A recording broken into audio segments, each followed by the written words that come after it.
Assalamu alaikum. In today's video, I would be talking about potentials.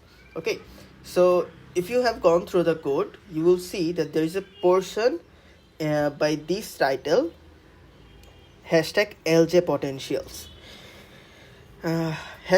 So first line pair underscore style LJ slash cut 2.5 pair underscore coefficient asterisk sign then 1.0 1.0 2.5. So what is the meaning of these two lines and what is the significance of these two lines? All of these questions would be answered when you go through the rest of the video. So before going through the video, I will say that mostly I will start from the very basics of potential, and you might already know this.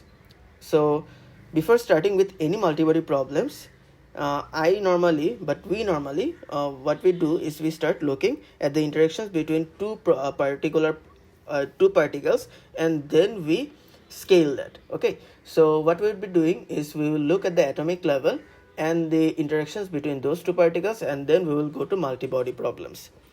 So if you look at an atom, and we know that there's the Newton's first law of motion, an object at rest will stay at rest unless acted upon by an external force. So we have an atom, and if no force is applied on that particular atom, it will stay at rest. Nothing will happen. So if we delve a bit deeper and we look at the electrons of the atoms, there are many theories that have already been suggested. So the most popular one is that electrons normally, to locate the positions of electrons, we need to the model that is suggested is mainly a probability model, which means that we can understand or we can deduce a position of the atom, and that too in the form of a probability. We can say that it is very probable that the electron is in that space or in this space. So to simplify it, later the concept of electronic shells appeared. Okay, so what are electronic shells? These are mainly orbits at quantized distance from the nucleus. Okay, so there comes the theory of electron shells. But although the theory of electron shells came, it is not the best way to explain about electrons, because in reality electrons normally are rotating at random positions. So when electrons are at random positions, there might be a scenario when the electrons are more densely packed in a particular region.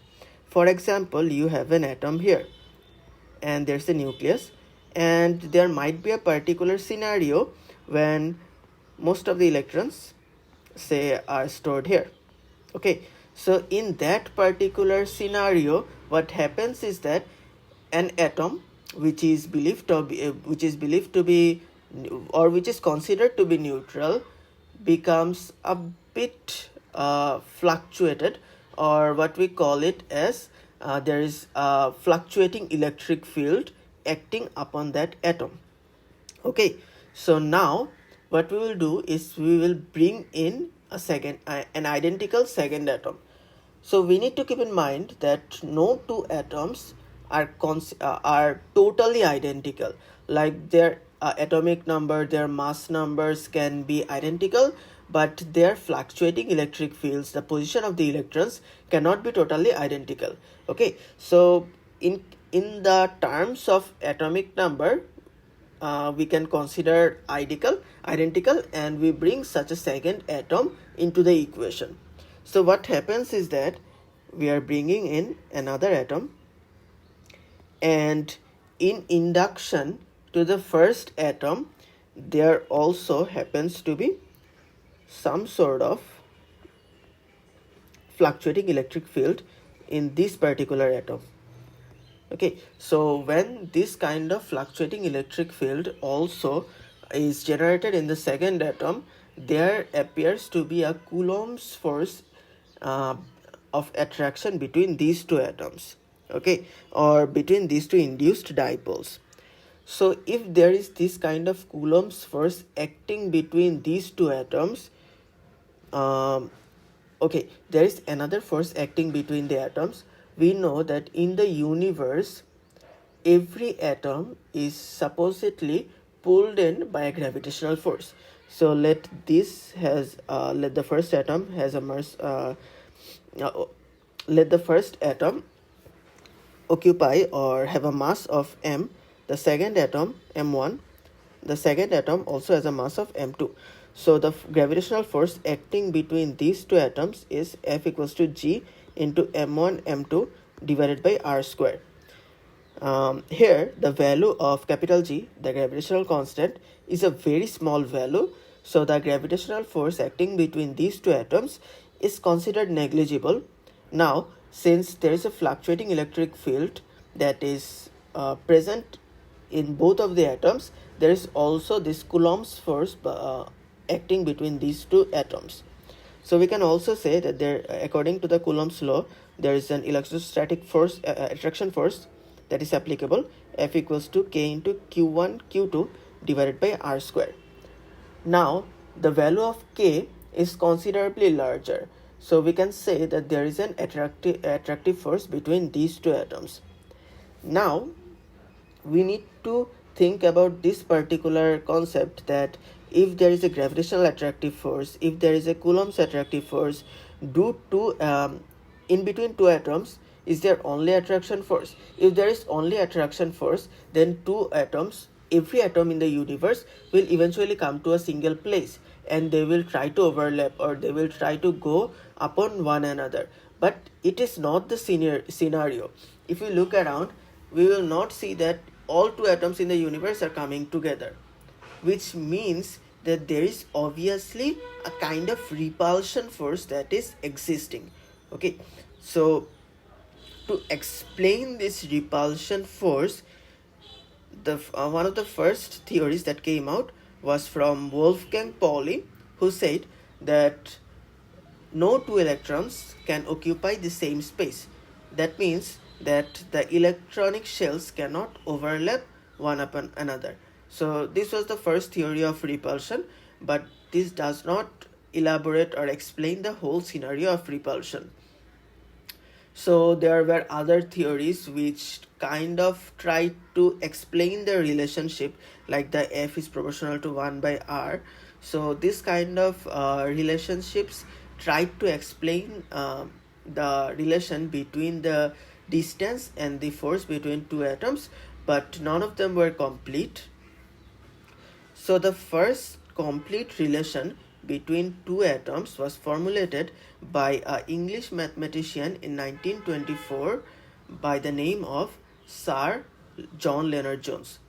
So he first gave the equation, or one of the first most accepted equations, VLG, which represents the potential energy between two atoms, as 4 epsilon sigma by r to the power 12 minus sigma by r to the power 6, where epsilon represents the potential wall, sigma represents the atomic radius, and r represents the cutoff radius. So what does these terms mean? If we look at the figure, we will see that the dotted line is force and the solid line is potential energy. If you look at the force and this distance, if atoms are within this distance, the repulsion force goes up drastically. Again, if the atoms are out of this distance, then the attraction force slowly increases and decreases over the time, which means that this is the position where it achieves its minimum potential energy, or where the forces balance out each other. Okay, so this is the main theory behind the LJ potential. So if you look at the particular terms, the sigma means the atomic radius and the r represents the cutoff radius. So r is the separation distance or the cutoff radius. What does it mean? It means that there is a non-zero separate distance where the potential energy of this system is the lowest. This is what is represented by r, and the epsilon, which indicates the dispersion energy of the system, mainly means this is epsilon. So this epsilon mainly means the potential well. What does the potential well mean? So for example, if two particles have a larger potential well, that means the attraction force and the repulsion force between these two atoms are larger, which means these two atoms are highly attracted to each other at a particular distance, and they are more stable. So you will learn more about it if I go through the video. Next, so LJ potential was one of the first complete theories behind explaining the potential or the attractive force or the repulsive force between two atoms, but it was not complete.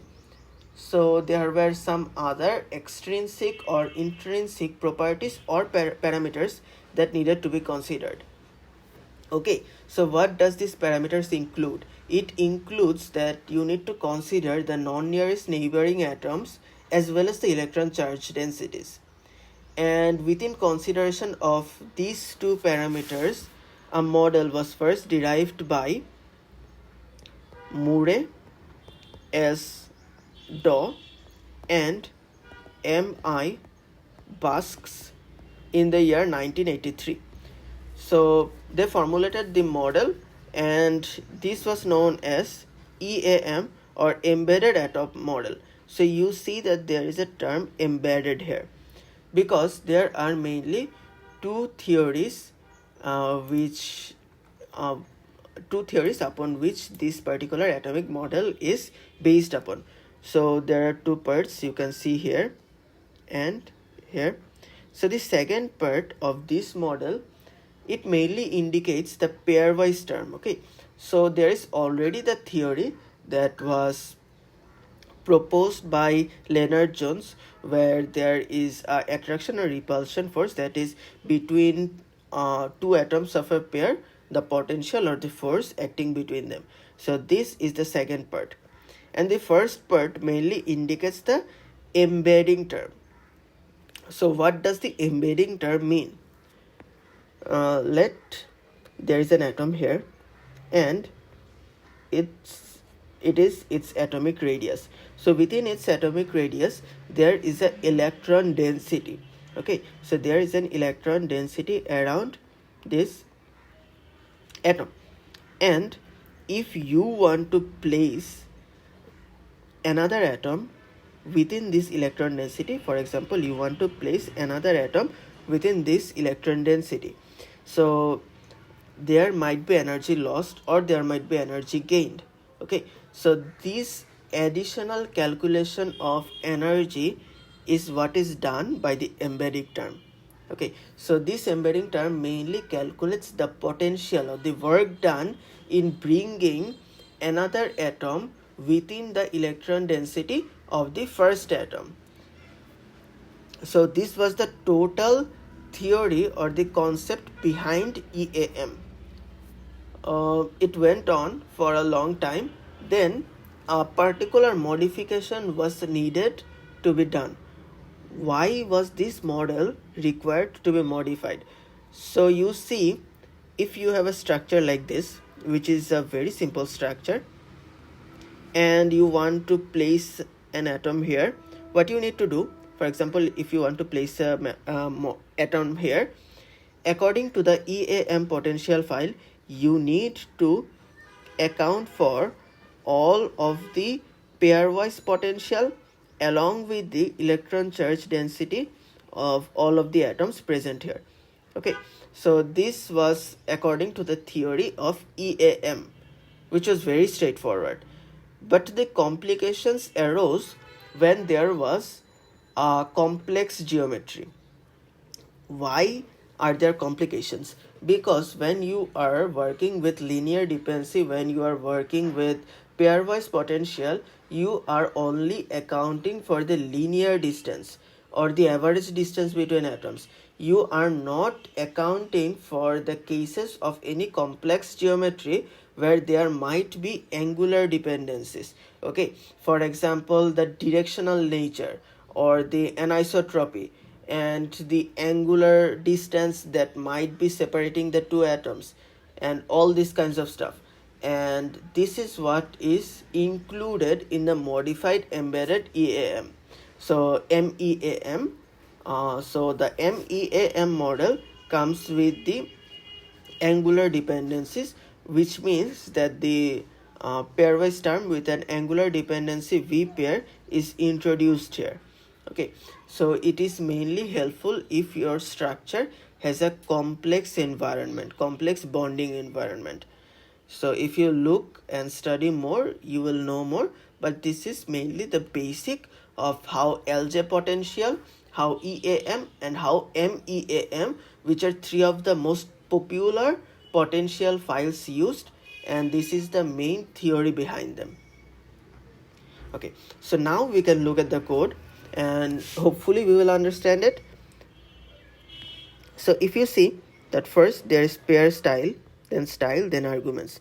So pair style indicates what kind of potential force you are using. For example, you can use LJ potential, you can use EAM, or you can use MEAM, or you can use hybrid. So this, what kind of potential force or force field you are using, you need to define that in the pair style. So this style mainly defines that LJ, or you can use EAM, etc. So you see LJ, EAM, hybrid, table, none. Okay, so let me go one by one. Firstly, at LJ you can see LJ slash cut 2.5. What does this cut 2.5 mean? It means that you are applying LJ, that means the pairwise interaction, but you are cutting it off after 2.5 units, which means that after 2.5 units you are not applying the LJ force field anymore. Why is it? Because it is seen that if you go after or beyond 2.5 units, the force field is not as effective. So all you are doing is you are using up a lot of computational cost, and for a very slight increase in computational efficiency, so you are using 2.5 units here, so that you say that after 2.5 units it is not required to apply the LJ potential force anymore. Okay, so if you look at the third one, if you look at the second one, pair style EAM slash alloy, which means that you are applying the pair style of EAM for the alloy files. Then you see pair style hybrid LJ charm cool slash long 10.0 EAM. What does it mean? It means that, for example, if your structure has a very complex geometry and you are saying that, okay, for the short range interactions use LJ, and if you have electrons at a larger distance, or if you have atoms which are not bonded with each other, then use the charm. And for other cases, that is for the long range, then you can use the Coulombic interactions, and you can use the EM potential for some other cases, and you are globally considering a 10.0 units cutoff distance. So all this is indicated by this hybrid portion here. So now you have a clear idea of what does the pair style mean. Now if I look at the pair coefficient portion, so you see after pair coefficient you are using two numeric atom types and then arguments. So what does this numeric atom types mean? At the beginning of the code, sometimes what you do is assign a particular atom to a particular atomic ID. For example, I can assume or assign that carbon is the atom ID type 1, hydrogen is the atom ID type 2. Now if I say that the pair coefficient is acting between 1 and 2, it actually means that it is acting between carbon and hydrogen. So you can use 1 and 2 in this manner, or you can simply call out carbon and hydrogen. It is totally up to you. In the second portion of this, you see 1.0, 1.0, 2.5. What does these three numbers mean? So the first 1.0 means sigma, the second 1.0 means epsilon, and the third 2.5 means radius. So at the first pair style, if you say that it is Lennard Jones potential file, then you need to define the values of sigma, epsilon and r. And in case of defining these three values, it is very important that you know what you are doing, because sigma means the atomic radius, and for a larger atomic radius, what happens is your structure changes. Moreover, in case of defining the r or the cutoff distance, the thumb rule is you use a cutoff distance about 2 to 3 times of the radius. So you see the cutoff distance here is 2.5 times the radius. And this epsilon, it is very important because epsilon mainly represents the depth of the potential energy. Okay, so which means that, for example, this is the depth of the potential energy. So if there is a higher value of epsilon, it means that there is a deeper potential wall, which means that there is a stronger attraction force between atoms. And on the other hand, a lower epsilon value indicates that there is a shallower potential wall, which means that there is a weaker attractive force. So in case of a higher attractive force, the atoms are more closely bonded, which means that there are stable clusters or crystalline structures, which means that the resistance to deformation is at a higher value here. On the other hand, in case of a lower epsilon value, it means that the atoms demonstrate a fluid-like behavior. Moreover, in case of materials, you will see that the melting point is lower. So for this reason, you need to accurately define the epsilon value of the LJ potential. And you see that there are asterisk files use asterisk symbols used here. So asterisk, 1 asterisk and 2 asterisks. So you will see that the first and second. So it means that you are defining the attraction force between any two atoms. The first asterisk force means the first slot, and an asterisk symbol means that 1 to n means all kinds of atoms, and the second asterisk symbol means 1 to n, which means that between all of the atoms you are applying the same kind of potential force. But it might not be the case in every scenario. For example, let in the second line you will see that you are using 2 asterisk, which means that this kind of force is only applied between the second atom and all of the other atoms. You can also use asterisk in other ways. For example, 3 asterisk 1 asterisk 2, 3 asterisk 1 asterisk 2. It means that the force is applicable for 3 asterisk, it means 3 to n, 1 asterisk means 1 to 2. So for the interaction between all this, like 1 3, 1 4, 1 5, 2 3, 2 4, 2 5, like this, the attraction force or the force which you have defined is acting upon the atoms in this manner. Okay, so in this way you can define the pair style and the pair coefficient of your code. So this is all for today.